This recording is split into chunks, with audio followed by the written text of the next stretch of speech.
Hello there, Seraphim17 once again. This is more E3 coverage. This time I'm discussing the Shadows of Mordor that has been created by Monolith games. Anyone who knows me knows that I am a big fan of Monolith. I've only really known of them making first-person shooters, so I'm not entirely too sure how this is going to work out, but for the people that don't know, Shadows of Mordor is a Lord of the Rings fiction, a Lord of the Rings world action RPG adventure set in the canon of J.R.R. Tolkien, and it looks really interesting.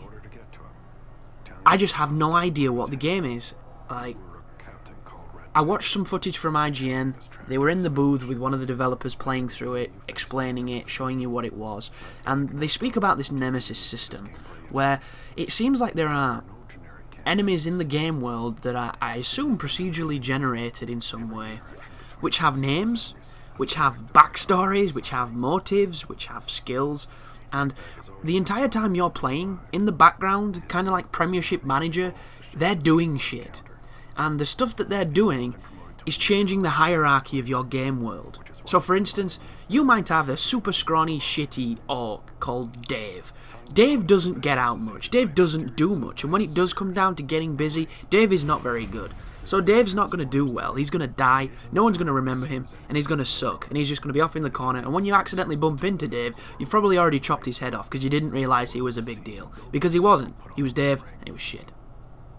But on the flip side, you might have Mighty Barry, and Mighty Barry has challenged these other orcs for a duel, won, and become the new king. So Barry's this super tough warrior, and you're just doing a mission somewhere, and boom, Barry turns up for some whatever reason, and you're like, oh wow, who's this dude? And he insta-kills you, and boom. Like, it makes him even stronger and even tougher. And, you know, jokes aside, this Nemesis system that they're describing it as seems like it could be really interesting, but right now, like, how the hell does it affect your gameplay? You know? Do you have to go to a certain place where these orcs have been generated? How will you know where they're being generated? Will it be just a thing reminiscent of Mass Effect 2, where you're on a battlefield and all of a sudden it says, oh, a named orc has arrived, or something like that, like how the Collectors took over and had that super dude turn up? How the hell does this work? And because they're so excited about it, and because it's such a complicated kind of thing, they're too busy explaining what it is and not necessarily how it affects the game. And I might be misinformed and ignorant of a different piece of footage that goes into this detail, but right now, a good idea, yes, but I don't know how it's going to affect. Because for all we know, it could be the bloody matchmaking. You know, it could be this thing that's a novelty in single player, but allows people to invade your game, Dark Souls-esque, you know, Souls game-esque. I don't know, but the game itself, what does it look like? Well, you look like Aragorn, although I don't think you are. You're running around Mordor. Mordor looks dark and brooding. It looks kind of big as well, like it's going to have a massive environment for you to run around. There was no evidence that there will be towns, that there will be neutral hubs, but I assume there will be, because it can't just be this, or it'll just be fucking Dynasty Warriors and no one will buy it.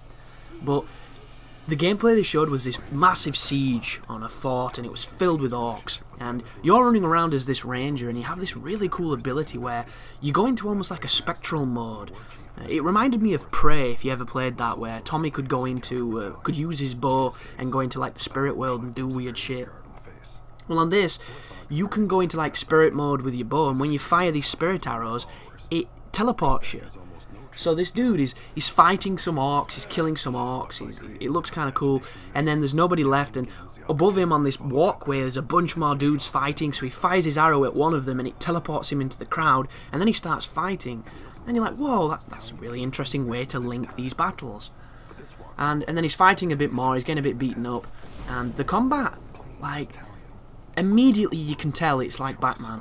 It's going to be rhythm based, Batman-esque combat. It even has the counter symbols, which, don't get me wrong, it's not a bad thing. It's just the only other game that I've really seen that's done Batman combat to a decent level was the Captain America game I played, which was, you know, not a brilliant game, but the combat was functional. Another game that tried it was Remember Me, and Remember Me just fucked up exactly what it meant to be rhythmic combat, because it was horrible, the game, combat in that.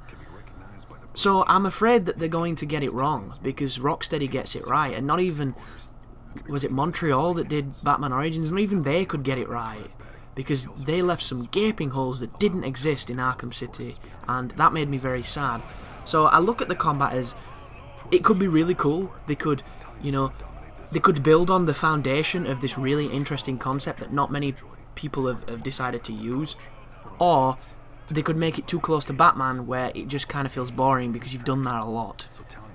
And I'm not burnt out on the notion of the Batman combat, because I personally really like it, and I would love another game to iterate on it and reiterate and create something new, because I think it's a fun system, and it's a fun system that anybody can do.